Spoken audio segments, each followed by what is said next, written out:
안녕하세요. 김효준 목사입니다. 이 영상은 성경 통독하시는 데 도움을 드리기 위해 마련한 영상입니다. 통독을 하면서 익숙하지 않은 배경과 내용들로 인해 어려움을 겪는 성도분들이 조금이나마 도움이 될까 싶어 마련한 것인데요. 조금만 관심을 기울이시면 읽으시는데 유익이 있을 겁니다. 그럼 오늘 읽을 부분에 대한 안내를 해드리겠습니다.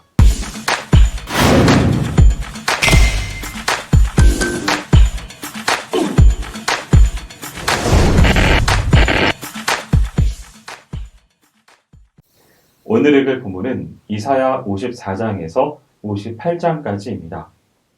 이사야 54장은 새 예루살렘의 영광을 선포하고 이스라엘을 보호하시겠다는 약속이 담겨 있습니다. 1절에서 10절은 이스라엘의 회복과 화평에 관한 약속을 선포하는 단락입니다. 본문의 내용을 자세히 살펴보면 먼저 홀로 된 여인 같던 이스라엘의 자손이 다시 크게 번성할 것에 대한 약속이 나옵니다.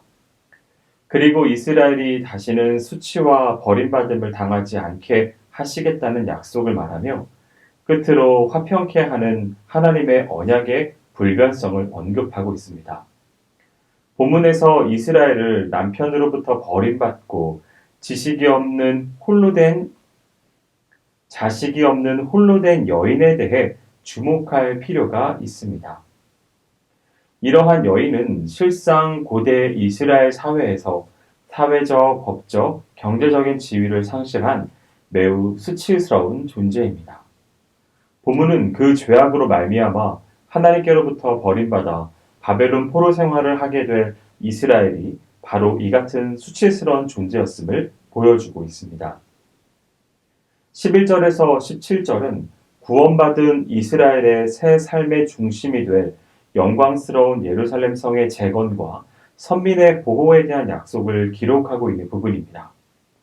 한편 11절과 12절에 언급된 각종 보석으로 꾸며진 예루살렘 성의 건축은 계시록 21장의 새 예루살렘의 환상을 연상케 하는 것으로 바벨론의 침공으로 인하여 파괴된 역사상의 예루살렘 성 재건에 관한 것이라기보다는 역사를 넘어 세상 종말 이후에 도래하게 될 새 예루살렘 성에 대한 예언이라고 볼 수 있습니다.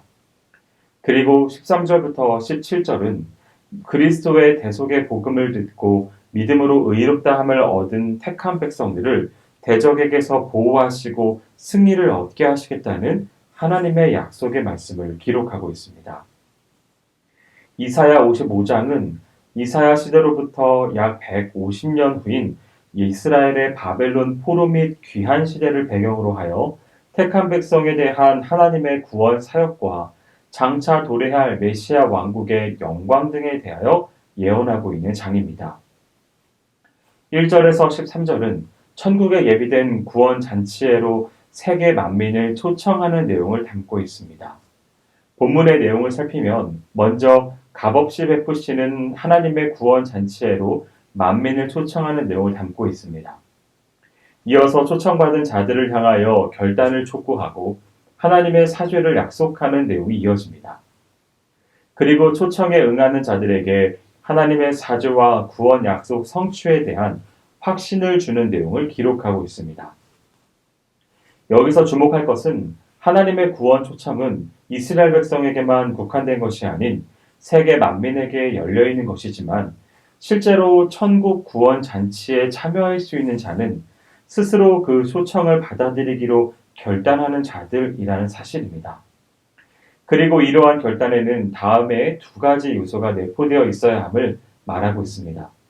먼저 다윗을 통하여 주신 영원한 새 언약, 곧 예수 그리스도의 구속 복음을 듣고 받아들이는 믿음이 있어야 합니다. 그리고 하나님의 용서하심을 확신하고 그 앞에 나아가 회개하여야 합니다. 이 믿음을 가진 자만이 하나님 앞에서 의롭다함을 얻고 천국 구원 잔치에 동참할 수 있을 것입니다. 이사야 56장은 이방인에 대해 열려있는 구원을 소개하고 패역한 남유다 지도자들에 대한 책망이 담겨있는 장입니다. 1절에서 8절은 구원받을 대상의 측면에서 구원은 혈통이나 신분 혹은 어떤 조건에 의해 제한되지 않으며 여호와 앞에 나와 복종하는 자 누구에게나 주어짐을 강조하고 있습니다. 즉 본문에서 이사야는 율법에서 여호와의 회중에 들지 못할 자들로 규정해 놓고 있는 사람들이라 하더라도 무조건적인 구원을 약속하는 새 언약을 굳게 붙들기만 하면 하나님의 구원 잔치에 참여할 수 있으며 그들을 위해 성전의 문이 활짝 열려 있다고 말합니다. 즉 성전의 문은 이스라엘의 배타적인 선민의식과 종교적인 독선을 보장해주는 폐쇄적인 문이 아니라 모든 민족, 모든 죄인들에게 열려있는 만민이 기도하는 집이라는 것입니다. 이는 결국 천국 백성이 되는 것은 외적인 여러 가지 조건에 달려있는 것이 아니라 오직 여호와께 순종하는 삶을 사는가의 여부에 달려있음을 보여줍니다. 9절에서 12절은 패역한 남유다 지도자들과 백성들에게 그들의 죄악을 신랄하게 책망하고 회개를 촉구하고 있습니다. 즉, 이 단락에서는 남유다의 정치, 종교 지도자들의 영적인 무지와 진리를 선포하지 않는 나태함, 탐욕, 방탕 등에 대해 신랄하게 책망하고 있습니다.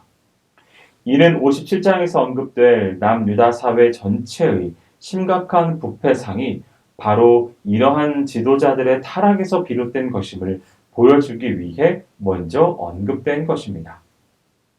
이사야 57장은 남유다 사회의 부패상을 책망하고 회개하는 자들에게 임할 하나님의 회복과 위로의 약속이 소개되고 있습니다. 1절에서 13절은 남유다 사회 전체의 부패상에 대해 고발하고 이에 대한 심판을 경고하고 있습니다. 먼저 남유다 사회의 부패상을 지적하고 있습니다.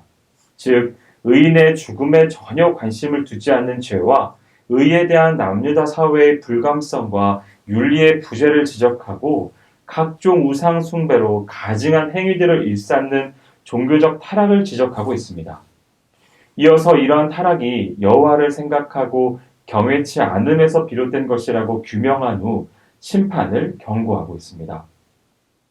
14절에서 21절은 여호와 앞에서 겸손하며 통회하는 자들에 대해 회복과 위로의 약속을 주고 있습니다.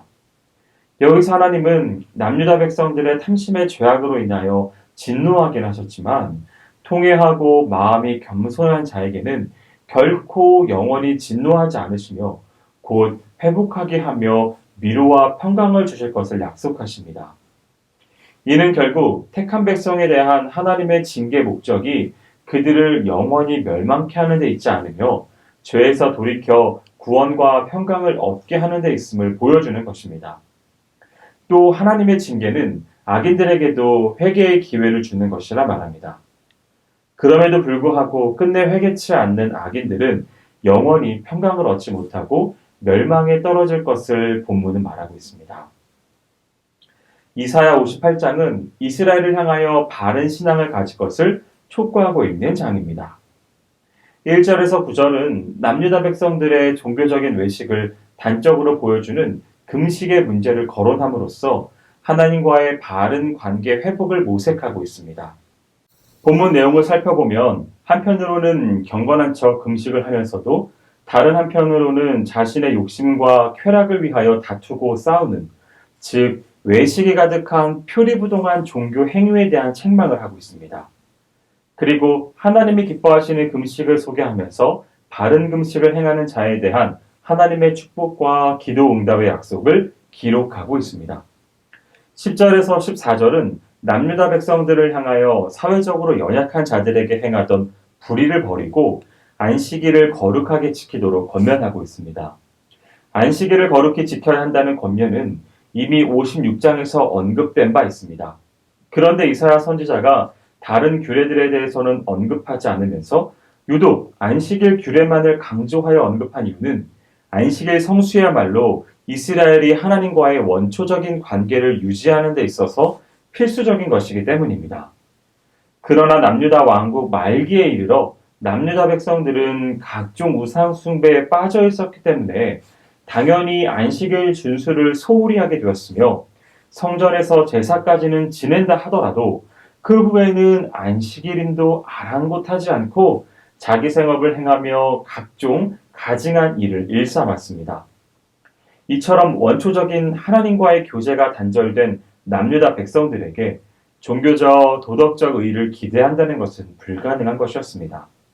이에 이사야가 본문을 통해 의의 회복에 대한 권면과 함께 안식일 성수를 강조하고 권면하며 나온 것입니다.